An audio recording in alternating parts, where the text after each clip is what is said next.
This episode of Nuff Said is brought to you by Tweaked Audio. To get awesome headphones, go to tweakedaudio.com and use the coupon code Southgate to get 30% off, free shipping, and a lifetime warranty. Or you can get there through the link on our website, southgatemediagroup.com. Recording has started. Hello and welcome once again to Superconnectivity. I am your host, Jolly, the Professor. And with me as always is the blue-eyed bomber of the Baskelberger Pit. Phil me and Perich. Welcome, Philip, once again to Superconnectivity. Hello. The only show where your connections are not only connected, But they're super. but are super connected. Okay. That's your line. We didn't rehearse any of this. Line. He's just a great improver. He knew where I was going. He wanted to do his, he wanted his own thing for quality. I wanted it all. He deserves it all, Philip. The man who works a full-time job, raising a great kid, making a beautiful wife happy, living the dream, Philip, lives the dream, and runs an entire podcast network, because, all of the energy and talent in the world that all of us lack, it all went into Phil. And that's just our love of Phil. Because Phil is my Valentine. Aww. My podcast Valentine. Okay, so let's get this out of the way because I want to make Phil happy. Because it is Valentine's Day. We're going to talk comics first. Mm. I want to talk Iron Man 2020, and I'm going to be mean to it. Do it. I'm going to be mean to it. Robo-racism isn't racism. Okay? They're living things, Charlie, yes, sir. No, they literally are not. Are they trying to do like the Mr. Data thing? It's like, oh, they're sentient being, Well, yeah, but they're not doing it well. They're not doing it well. So here's where they lost me. Where they had the robot revolution attacking the people trying to make the stabilized robot walking device and kicking over the robot to see if it can get up. Oh, yeah. Yeah, do you know why that's incredibly stupid in this universe they've established? Because robots can already get up. We've mastered bipedal robots in this universe. We got freaking Ultron. Yeah, we don't need to figure out how do you work out a gyro mechanism to keep the robot stable or to help the robot stand up. So they try to play it off as, oh, look at these guys being cruel to this robot. It's like, well, no, these are scientists experimenting on a device to try and make it better, to try and strengthen it. And if you've already cracked that code, you don't need to do this basic work, The basic. Exactly. And let's put the sentient crash test dummies into the car. It's like, none of these are things. No. None of this is ways you would use AI. I mean, to put it to you really frankly, the way you would use an AI in a crash test simulation is the way we actually use AI in crash test simulations right now, which is you make a crash test simulation god and have it torture the beings within it, Do they actually have like robotic crash test dummies? I always thought they were just like mannequins or. Well, no, they've actually made ones. I mean, they have sensors in them. Yeah, sensors, but not like actual like brain. No, because why would you? Yeah, exactly. What would be the point of this? What knowledge would this scientist gain from it? And this is why this is a stupid story that doesn't make any sense. Oh, and it just really bugged the heck out of me because I'm trying to read this thing. I'm trying as hard as I can. I don't know, because like I told you, I had this problem with Slot on Amazing Spider-Man. I think he tries to go big with his stuff, and I don't think he's good at the big overarching. Like when he does like a small like character-driven story, I think it's much better.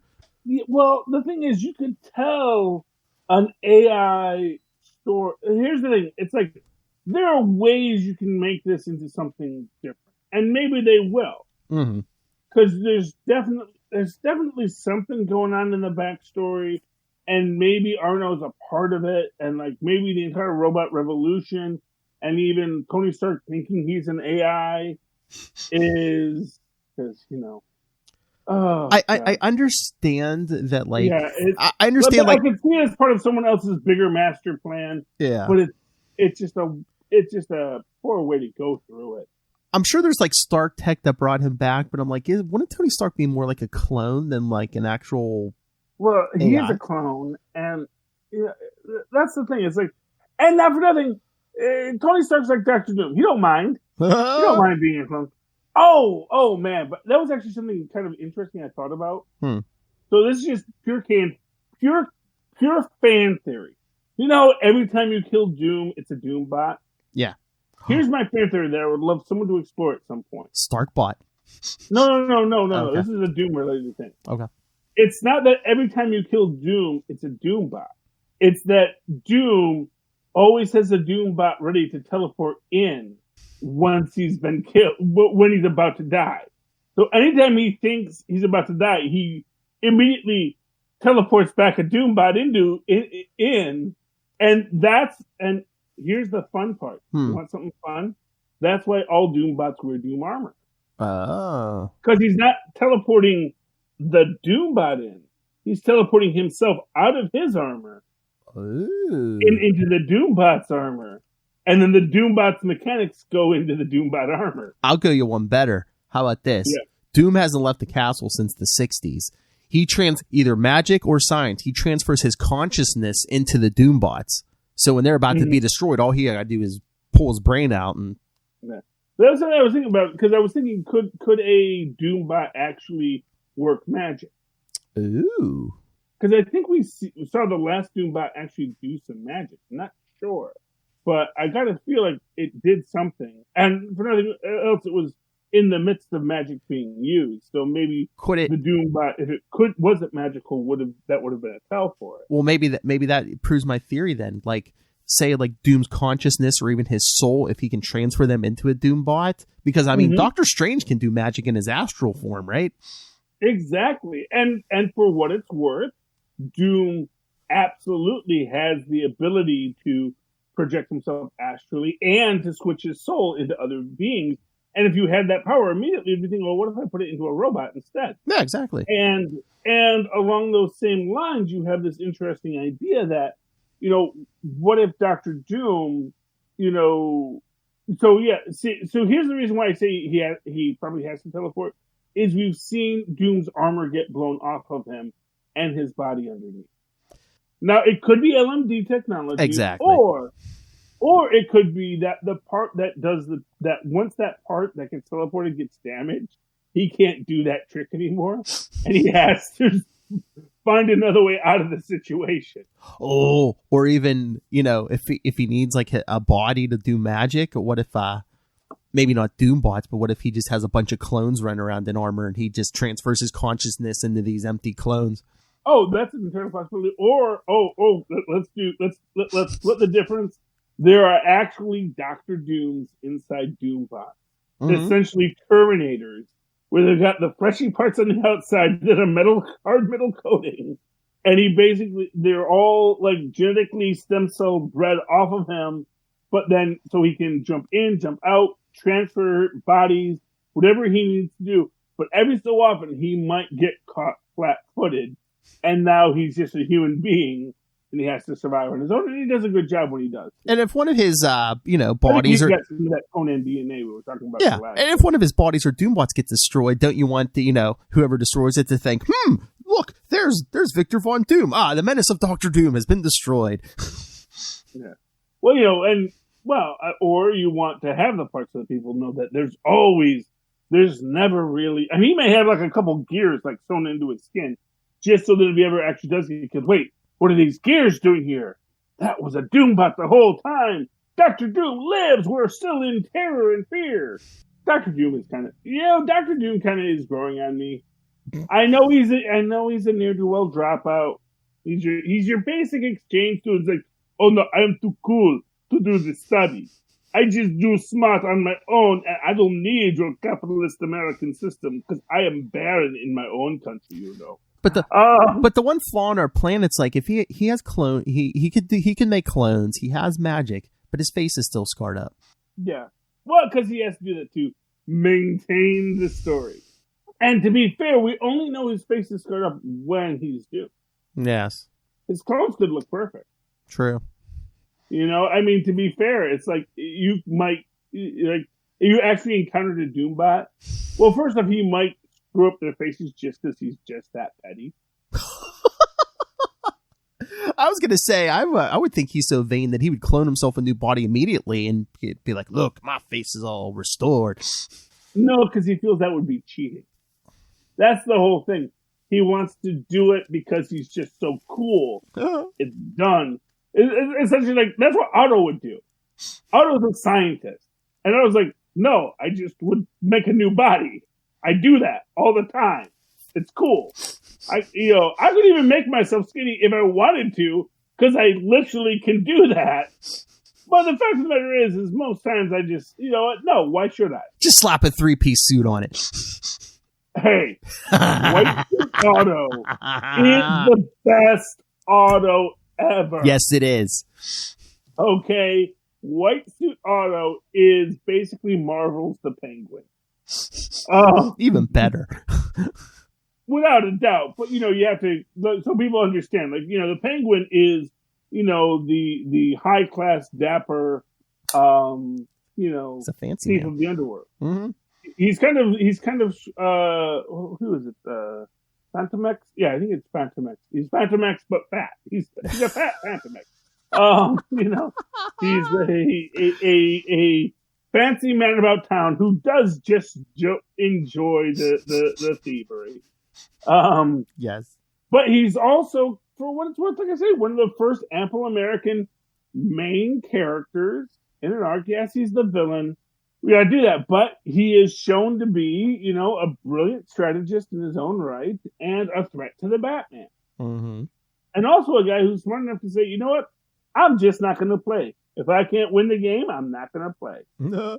Smartest move you can make is knowing when not to play.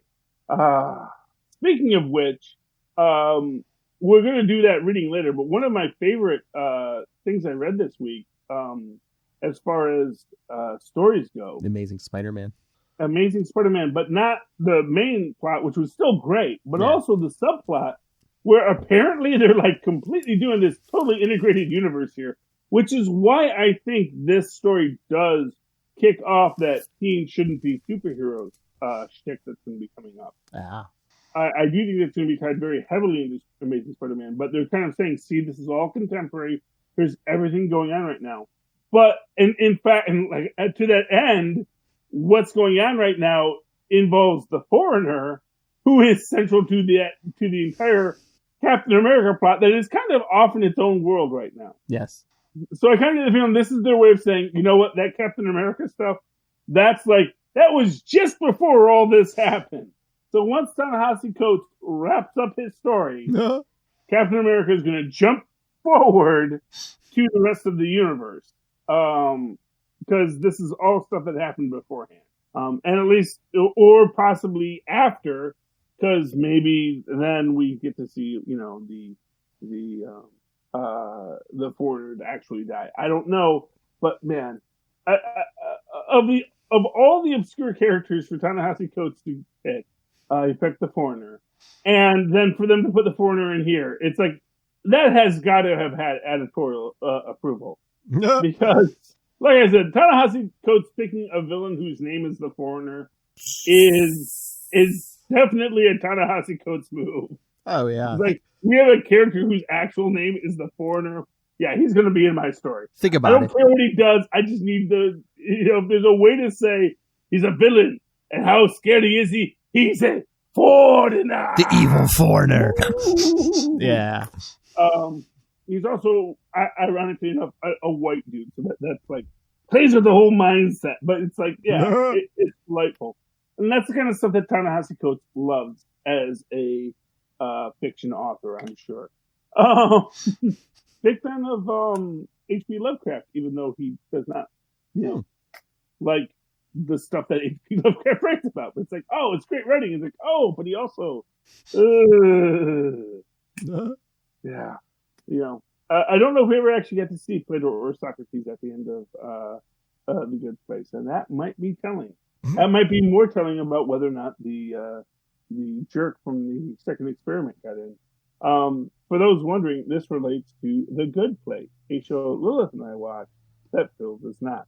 Scroll down, up, I think sideways, down. somewhere. It's in there. The Capes and Lunatics just before this one, but yeah. Episode 144. Yeah. Anyway, it is all good in the hood. But yeah, but I loved the Foreigner being there. I loved Chance having to steal the web shooters off of Spider-Man. And oh man, you want to know okay, so spoilers. Hopefully they can't change it before I tell this, before this post. Spoilers. Pete's gonna realize J. Jonah Jameson was right. Oh. The Chance is gonna explain the situation. Like, here, I have a freaking web shooter. It's like, you can get these on the black market, you know. And I know, but they said I had to get the one off of you. It's like, okay, well, here it is. It's like, okay, great. We talked our way out of it.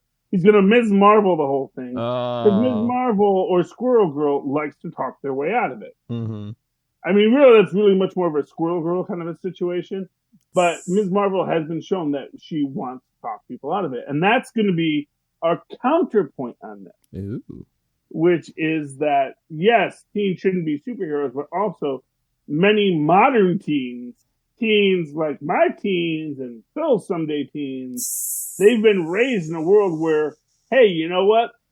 Maybe humans who aren't us are still humans, and maybe they have their own motivations, and we should just talk about this with them. Ooh. And so that's going to be that perspective, because they're going to make it super generational. And that idea that just because I'm a kid doesn't mean I don't understand power, responsibility, and empathy. You know, and maybe it's going to get down to that fact that, you know, hey, maybe Peter, you were just kind of a rotten kid. Let's face it, you're basically Hawkeye who got scared straight. Because he is literally basically Hawkeye who got scared straight. He's a guy. He wanted to you know, make a name for himself as a superhero. And for what it's worth, speaking about Hawkeye, you notice he's killing lots of folks right now. Uh-huh. It's like, oh, Avengers don't kill. That lasted lasted for like 20 years, but still. Apparently, once he decided he was okay with killing Osborn, he's okay with killing just about everybody now. I don't even know if the last time he was Ronin, he killed people. But oh man, he put a arrow in Banner's head. Yeah, you know. But to be fair, Banner asked him to. Yes. I mean, I got to do it. Yeah, exactly. Well, you know, and yeah, but he's got the taste for it, I guess. And yeah. So, man, for everyone that was like mad about him saying he wanted to kill Osborn, I am imagining they're a little upset about this because, you know, I guess if you're a Booster Gold fan, you want your Booster to stay pure, you want your Hawkeye to stay pure. But, you know, one could make the point that his entire origin was never pure. I mean, he's literally a carny. Mm-hmm. You know, he's a carny. He's a traveling carny who got into superheroing. He's basically Ghost Rider without the, you know, mystical pathos of it all. I mean, think about it. I mean, he was a villain supposedly when he first showed up because of a misunderstanding. But what if it wasn't? You know, what if he? You know? Well, yeah. Well, that was actually one of the things I was thinking about. It's like that is what I would really love to see. I mean, that is a Disney Plus story I really want to see. Is Black Widow and Hawkeye Year One, where it is a young Black Widow and a young Hawkeye, and him first seducing him. And we don't need to get ScarJo and whatever his name is for this, but you know, get like people that could possibly be their younger selves. Mm-hmm. You could even throw in Tony Stark as the impetus of this in the idea. And here's my pitch for this. Okay, here is my MCU canonical pitch for a young Hawkeye Black Widow series. Hawkeye doing his show, gets upstaged by not Tony Stark Iron Man, but just Tony Stark, the freaking billionaire scientist, jerkwad. Oh. And he's thinking, man, how can I not be bigger than Tony Stark? And he looks at it and says, well, and he realizes, because of course he's a nerd in the MCU, you know who used to be bigger than Howard Stark? Captain America. Oh. And he gets himself an outlandish, comics accurate costume and goes out to save the day. Wackiness ensues. Meets up with Natasha. Winds up an enemy of young Tony Stark and who was the Ironmonger in the first one? It wasn't Justin Hammer. Obadiah Stane. Obadiah Stane. Possibly even being employed by Obadiah Stane the whole time. Oh. And in this arc, you get to see Hawkeye's freaking superheroic idealism, his influence from Captain America as an ideal, kind of wearing down Natasha, so that after Budapest, they both join up with S.H.I.E.L.D. And you get this nice push and pull, will they, won't they, even as, Natasha's clearly being a manipulative person to get him to do evil, and he's becoming this redeeming quality of, and you could even have a great little thing in there like, oh, really? I mean, is this capitalist someone worth protecting? Oh my gosh, this is the perfect series for this point in history. As everyone's trying to roll out their guillotines, this is the time to have the Hawkeye Scarlet Witch show. Black Widow. Disney, give me a call. We're going to make it work. I got an idea. It's going to be good. Oh my lord! Can you imagine that retcon in the comics if they were revealed Hawkeye's been working on the inside the whole time? They show he's evil, and it's the whole time everyone thought Black Widow was manipulating him back in the day, and he was like, "Oh honey, I was leading you along," Oh, okay. I was going to say, you do know his origin is that he was manipulated by the Black Widow. Yeah, no. It's just I let you think that, but guess what? Well, no. Well, my point is he's Booster Gold. Yeah. It's not that he's evil. It's just that his motivations were never really that pure. His motivation towards purity was, hey, people like Captain America. He's a superhero. I'm going to be like him. Just like Booster Gold is like, hey, people love that Superman. I'm going to go back in time. I'm going to be Superman and be Superman's best pal. Booster Gold. I'm going to wear a cape, and Superman's going to tell him that, no, you're not ready for the cape. Oh, that was one of the scenes in this week's Superman Heroes. When I was talking about on Capes about the heroes reacting to Clark Kent coming out as Superman. They just show Booster. I don't know where he was at in the Himalayas or something. He's yelling Clark Kent, and Superman shows up. He's like, "What's wrong?" He's like, Booster's like, "Oh, nothing. You know how long I've been holding that in?" He's like, basically saying, "Oh, I knew the whole time you're Clark Kent." He's like, "You know how many times I almost slipped and told people you were Clark Kent?" He's like, "Whoo, I don't have to worry about that anymore." Well, it makes sense. He is from the future. Yeah. And for what it's worth, even if he wasn't from the future, he's from, even if Clark Kent never revealed his identity, stuff like that would have become known in the next 100 years. Yeah. Yes, Tristan. Really loudly. In Terminator Genesis, there were 3 villain Terminators. One was a young Arnold. The second was the remake of the T-1000. And the third one was the Terminator hybrid John Connor. Okay, good to know. And those were 3. And one of them, good Arnold. Yes, the good Arnold was the hero. The older Arnold. The one that had AIDS. The what in the new one? Yes. What was this called? Terminator? Genesis. Yeah. I think that was the last one they did. Terminator gets my walker. Oh, no. Terminator Dark Fate was the last one. Terminator Genesis, I guess, predates that. Yeah, Terminator Dark Fate is now. Mm-hmm. I have no idea about any of these shows, but Tristan knows them all because, like I was saying in the last episode of Case of Lunatics, scroll to the left, scroll to the right, scroll up, scroll down until you fight.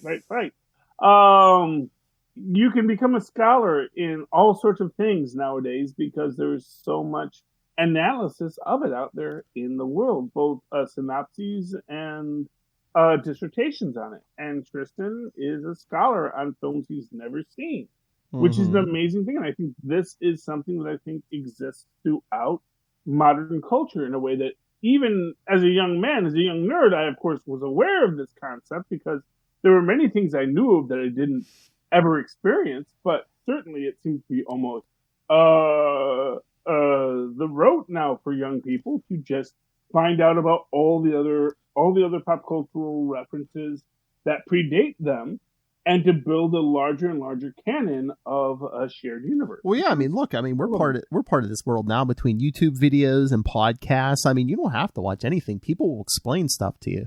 Exactly. And quite frankly, it's better that way. Oh, that's what I was going to tell you. You know what I discovered today?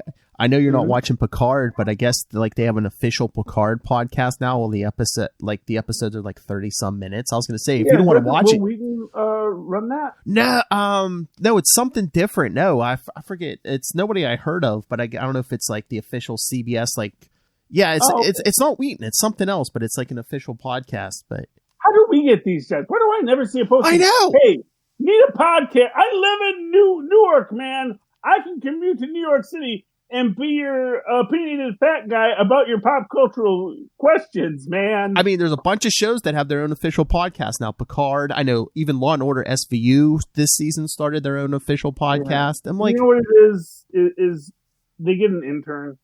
They literally, it's a random intern. And it's basically the same way you get to be an assistant editor at Marvel Comics.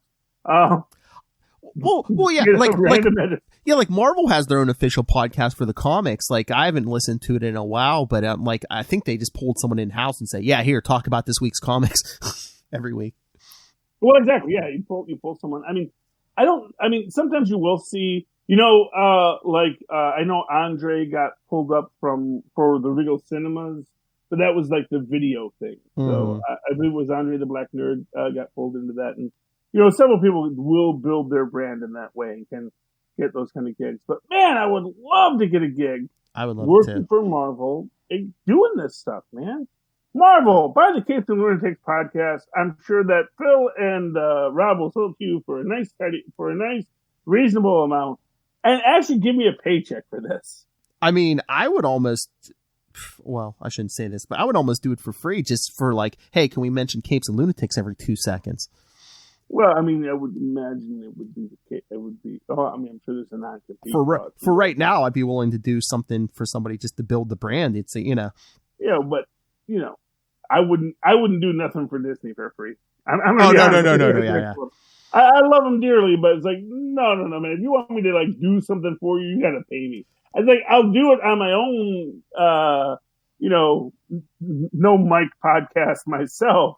I'll talk about how much I love you guys for free, but if you want me to do it for pay, I'd like to be paid. And I think right now Disney's gonna be like, yeah, that's okay, we don't need you. It's like, hey, DC, you need something. I don't think you have an official podcast. Hey, come here. Does DC not have an official podcast? I don't believe so. I know Marvel does, but yeah, I don't think DC does, unless I missed something. Oh man! But again, even if they do, which I don't think they do, but even if they do, look at it. I'm a hardcore DC fan. I don't know if it's out there, I don't know about it. So something's wrong. And here's what I'm going to tell you right now. If you want a DC podcast that's really going to get people interested, you get Phil and Charlie, because I got to film myself in this. Because Phil knows it all. He is Phil, Foamy, and Perich. And I'm the everyman wandering in the wilderness. What is this crazy DC comics you're talking about? I don't know. Phil, could you fill me in? Hey. And then you give me a check and give my kids health insurance, and everybody's happy. Hey, 4-person roundtable. You, me, Lilith, and Tyler. I mean. Oh, there we go. That's 3 DC people. Yes. And me as the idiot. I'll be the idiot. I'm happy. I'm good with that. And there's your drop, though. I won't use that. No, I mean. No, please use that as much as you can. I actually like that. That came out perfectly. Unless the sound quality was awful. No, I think it came out. We'll re-record it another time. But anyway. But yeah, someone hire us. So many things. Oh, hey, I know you have other topics you want to talk about, but Immortal Hulk, you said it's not as bad. It wasn't as bad. No, it almost like got its foot like. Okay, I don't know if you were ever a kid. Okay, so let me tell you a story. One time I was a little kid. I was at my mom's boss's house for their like company party. You know, you had the company picnic kind of thing, Mm-hmm. and he had a big pool. Ooh. I was a little kid. I was probably like 9 or 10 years old. Had to wear life preserver because I couldn't swim then. But I didn't have to wear the life preserver if I was in the shallow. And I was in the shallow, and I was like, fine, okay, I can be in the shallow end. Yeah. And but the problem with when you're in the shallow end and you can't swim, and it has a deep end, is you just keep on walking and walking it first up your knees and up your neck, and then you're just sort of standing on your tippy toes. Then all of a sudden it just drops. And then, well, not even drops, but just suddenly you don't have the ground to get your tippy toes down anymore. Yeah, you kind of slide, yeah. Yeah, and once you lose the ground on your tippy toes, now you're in trouble. And, almost died. People jumped in. I got saved. It wasn't a big deal. But one of like the 2 times I almost drowned in my life. One time I fell through the ice. Fortunately, it wasn't that deep of ice. But I fell through it. I was under the ice. My brother Henry saved my life. So, hey, thank you, Henry. Which is why I always love him and care for him through thick and thin. Yeah.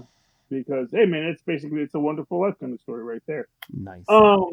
But, yeah, that's a reference that hasn't been podcasted enough for you guys to get about falling through the ice and how saving someone falling through the ice changes everybody's life.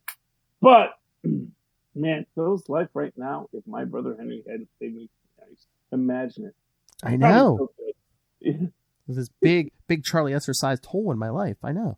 Yeah, but you wouldn't even know what it was. That's the sad. I know. I wouldn't know. Buffalo Gals, would you come out tonight? Dancing the right of the moon. Okay, moving right along. What was I saying? Hulk? But no. So the Hulk, which has been basically lost its tippy toe for so long, might have just gotten its tippy toe back and might be able to get itself back because there is something happening now. There's something happening here. What it is ain't exactly clear, but this Hulk apparently has mind control powers to make you remember things differently than they were. Oh yeah. Which now I want to go read that original story that he appeared in to see, wait, is that a power he actually had? Or was this an I Am Groot situation where someone just decided, no, we're just going to change it because, we're stupid. But yeah, it's kind of cool. And of course that gets referenced real time in the Spider-Man comic this week as well. So yeah, and I really love the idea of how memory and thoughts about memory affect things, and we get the doctor's perspective on this because, of course, she had been working in a mutant growth hormone factory and trying to do some other kind of more human biological cures for people, for the Kingpin to do these black market cures for cancer because, Roxxon Pharma, they like to hold that close to the vest. And she has this memory of the first time she saw Daredevil and all the people Daredevil killed horribly because he's a freaking sociopath.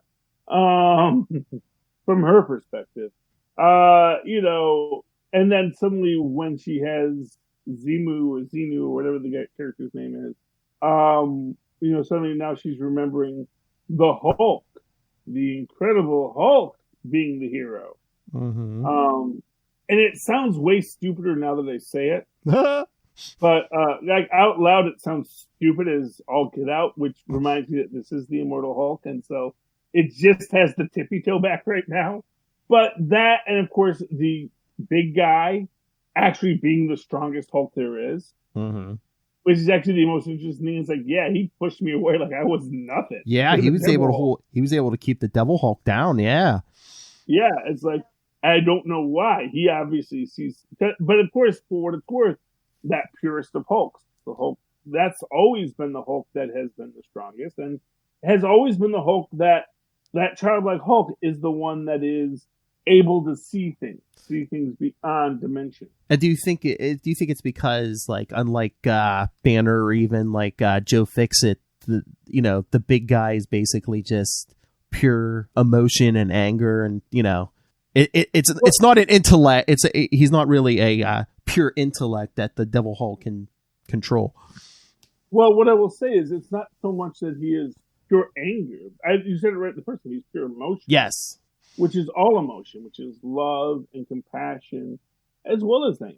And so the big guy, as the Hulk, who is the strongest one there is because he is all the Hulk, separate from Banner's attempt to control the Hulk. So if you think about the psychology of the making of a Hulk, the psychology of a Hulk, it's the super intellect with this heavy emotional and at times physical abuse, and the psychological scars that leaves. But at its core is still what one might call a pure intellect and a pure emotion. A pure human is in that had unlimited potential before it was beaten down by the world. And the idea that there is this Hulk, that the pure Hulk, the Hulk that is just intellect and emotion, that is the Hulk. And when you say intellect, that doesn't mean he talks good. It just means that he can see things and knows what they are. Because intellect isn't just how you speak or just how you react. It's how you see things, interpret them, and build upon them. And so within this, the big guy, what we call the dumb Hulk, may be the smartest and strongest Hulk there is. Ooh. And that would be a very interesting take on it. That it's always all of the banners, because the banner is the scar. The scars that form to heal over the emotional and physical abuse of what was the pure Bruce, the pure Hulk. These are the things that we've been interpreting, and some are more heroic, and some are more noble, and some are, quite frankly, destroyers, because it's the intellect that seeks to destroy. Why would emotion seek to destroy? Emotion would only seek to survive. Yeah, but think about this too. That Hulk's, like you said, that Hulk's always been the strongest one there is. The madder he gets, the stronger he gets. What if it's not purely physically getting stronger? What if, like, his willpower gets stronger as he gets angrier? Well, when he has the emotional impetus to, he says, "No, you guys get out of the way. Yeah, I am the base Hulk. I am who Banner is at his base." And if we get back to that kind of psychological storytelling, I'm gonna love it. I loved Krell and Puck in this. That was actually one of my favorite parts about this. Like, just from a nerd point, it's like, yeah, and of course Krell getting all superhero-y, because again, he's absorbing heroism. It's like, I got my powers from a trickster god, which means there aren't really rules. So I'm going to absorb being a jet. I'm just going to be what a jet is. Because there's not rules, man. I can absorb. He's kind of like Plastic Man in that sense. Yes. When they talk about how Plastic Man is the most powerful character in the DC universe, because really, he's plastic. He can do anything, be anything, become anything. Even things that don't make sense for just having elastic powers. He can become things with wheels, which people with elastic powers can't actually make wheels. Because everything has to remain connected. But Plastic Man's, nope, I got wheels now. No. Or the Impossible Man in the Marvel Universe. I can become a rocket. That's because I just make myself into a rocket, because all of my molecules, I have complete control of them. In that way, what were we talking about? The Hulk? The Hulk. Crusher, Absorbing Man. Crusher Krill, yeah, that Crusher Krill's powers are whatever he wants them to be. He just has to absorb it, I'm going to absorb what it, and we've seen them be a villain because he absorbed, he absorbs villainy from all the villains he's around. He even absorbed, honestly, I think probably the evil doctor's intellect in that one story when he eventually absorbs being dead, which is like just crazy stuff there. But, but that's the fun of Crusher Krill. So this is, I think, this could be the turning point where Immortal Hulk gets good again. I'm really excited about it. It's got a bit of comic book whimsy that actually makes sense within the canonical universe that doesn't make sense, and gives us a good Hulk. So, well, you know what else I think you liked about this? Probably, I mean, did see Dario Auger a little bit this issue, but they really cut back on the Auger. Yeah, he's the Harley Quinn of comic book. You mean the movie? Yeah. Let me be specific. He's the movie Harley Quinn. Yes, less Auger. Yes. The less she's in it, the less he's in it, the better any story is. Think about that. Think about that. So, some of the problems we have with some of these DC movies has been with the main character. The rest of the movie we were fine with. It was the main character, Harley Quinn, Aquaman. Yeah. Really? Well, but that's the thing. It's like, because, some characters aren't, and I don't want to say this about Batman and Superman, because Batman and Superman are good characters. They just had bad interpretations. But if your interpretation is bad, you can't make that character be the dominant character. Mm-hmm. It's like you can't make a film about Robin if you're making Batman the main character. Hey, Dad, that's the joke? No. Okay. Tell me when I'm done with my podcast. Tune in next week. I will tell you what Tristan's joke was in the next podcast. Oh, cliffhanger. Got to keep him coming back. But yeah, I mean, Dario Auger is just, honestly, he was almost cool when they first introduced him, but now he's just like, he's almost like a cross between like a Teenage Mutant Ninja Turtles villain and the Kingpin. Oh, I would not insult Teenage Mutant Ninja Turtles. But not as cool. But not as cool. Yeah, I mean, it's just like, he has just, well, what he is he's just so mustache, and it's not even that I don't mind a mustache twirly villain. I just don't like what he's trying to do because it doesn't make logical sense. Well, yeah, because in the Thor stuff, he was like dealing with like what's his name, Malekith, and like they were doing stuff with the Nine Realms and stuff. Here he's like you said, he's just sitting in his back in his easy chair, twirling his mustache and killing people. Yeah. Again, this idea and like the Joker killing off henchmen. Well, but he's not like the Joker because it's not like he just says, "Oh, take all the money. I don't care about the money." He's actually all about the money. Mm-hmm. So it's like, what is inspiring this kind of loyalty, except the, I guess the fear of loss of health insurance? I don't know. Is the 401k? I mean, I guess there's this argument if you're still a capitalist society in the Reed Richards, Tony Stark world, maybe there's not a lot of jobs left. Yeah. And it's like, it's either this or you live off you live on welfare, but maybe welfare is pretty good. But there was, I forget that storyline. Oh man, it was one of their earliest science fiction stories. The idea is that, there's just this constant state of robots fighting, and like humans get mad and kill all the robots because there's no jobs. But it's not that the humans have bad lives. It's just that their lives they can't better it because they are stuck in a position because robots do all the work. So they get a basic life, and it's a basic life that's just enough to see people that have more than them. Was that a South Park episode? It's been a lot of things. I know. It's been a lot of things. There's a great YouTuber, and I can't even remember which YouTuber I saw it on. But one of the many analysis of classic science fiction works. I'm going to have to try and figure that out now. And remember to mention it in the next episode because there's so many great YouTubes out there. And that's my point here, kids. I mean, I know you might be seeing this on the YouTube, and we're not as good as all those fancy YouTubers that produce stuff because we just put it all out there. But, don't say that. Yes, we are.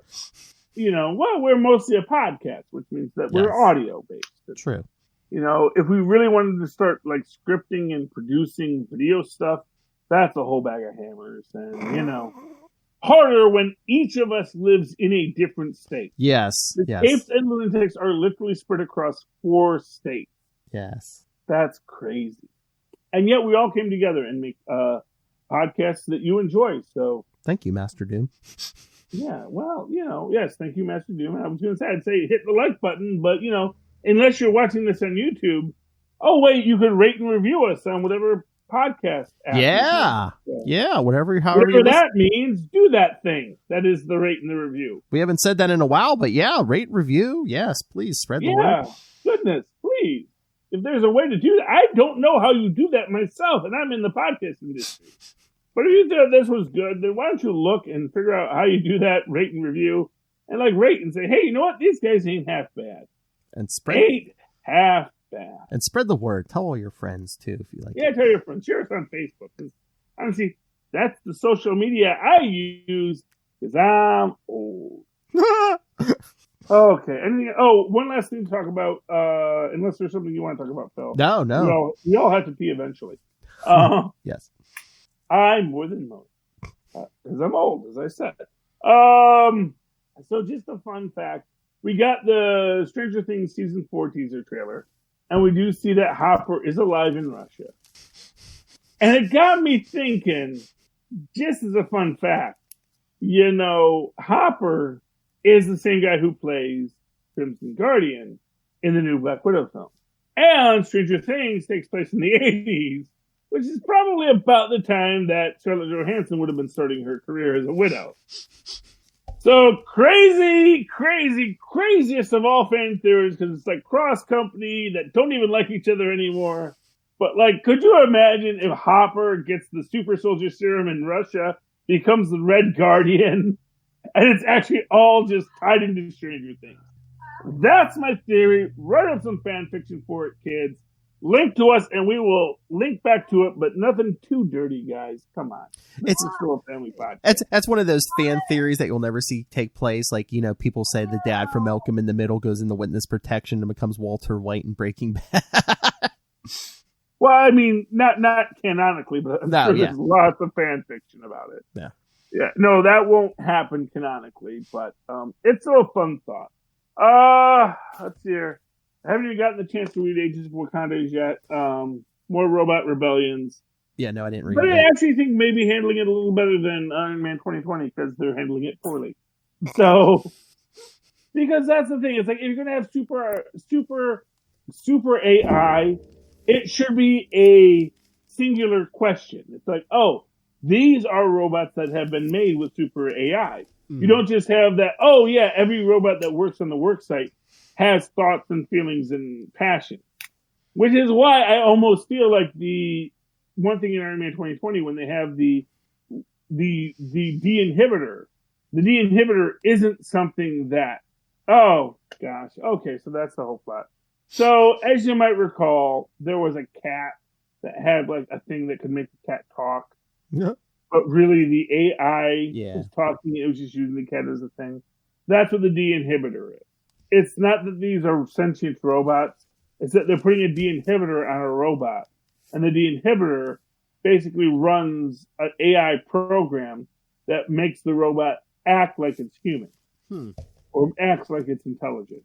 So there was never any actual sentient robots being oppressed. It was just this big thing, probably to create panic about sentient robots taking over, and now you need your Banetronic Wi-Fi Zapperdoodle to keep your robots in line. I don't know.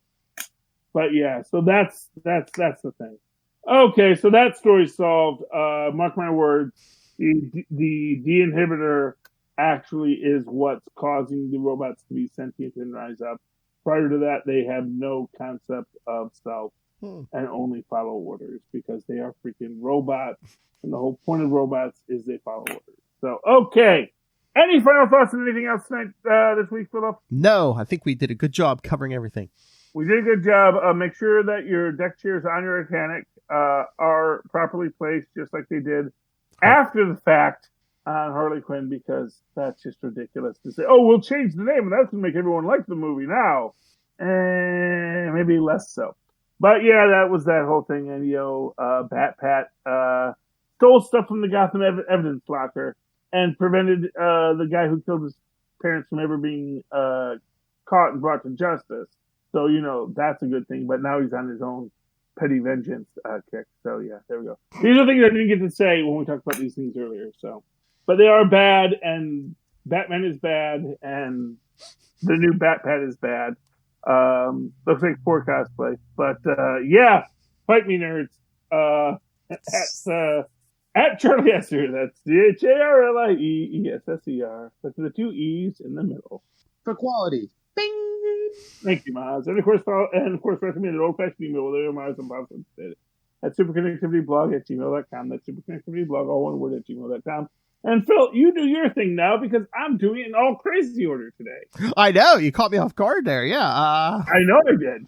You can I follow. can see the panic in your eyes, but you are a professional. I was like, "Where's And the you button? caught Where's the it. button?" But you're a professional, Phil. I don't think anyone listening even caught it. Maybe. But anyway, you can follow me on Twitter at NightwingPDP. You can always email me, nightwingpdp@gmail.com, and follow Superconnectivity. We can always pimp Capes and Lunatics. Superconnectivity, the show, is on Facebook and Twitter at SuperConnectPod. But yeah, email us, capesandlunatics@gmail.com, and the voicemail is 614-382-2737. That's 614-38-CAPES. I challenge you people, throw out a crazy fan theory and see what Charlie Esser molds out of your clay. I will make it into greatness. Okay, Tristan, quickly, loudly, tell me your joke. So once I saw this piece where it said a guy was once army man, a doctor, and an astronaut before the age of 38, and it's a finally opponent, and you'll show Barbie because Barbie has some dogs. Very good. Did you hear that, Philip? I missed some of it. Yeah. Okay, so the plot line is. So there was a meme that Tristan saw, which was this person who had been through the military and became a soldier, a doctor, and an astronaut, all before the age of 38. And then it says, finally, a worthy opponent. And it's Barbie. Because, of course, Barbie has been all these things and so much more. You cannot stand against the power of the Barbie. She is all things to all people. Okay, and on that note, we've already said where we can find us. Yes. Why don't you go buy a Podlife the book and read about that stuff? Yes. So that maybe you too can be a podcaster, or at least know what it's like to do this and say, why would these people do this? And after that, why don't you come back here and connect with us, and even better, super connect with us again next week. Good night, ladies and gentlemen. I don't know what you were just doing, but it was awesome. That's a job. He's a professional. That's why we need a professional job, people. This Charlie Esser. Well, you know, He's a showman. I am a showman, and quite frankly, I did take that improv class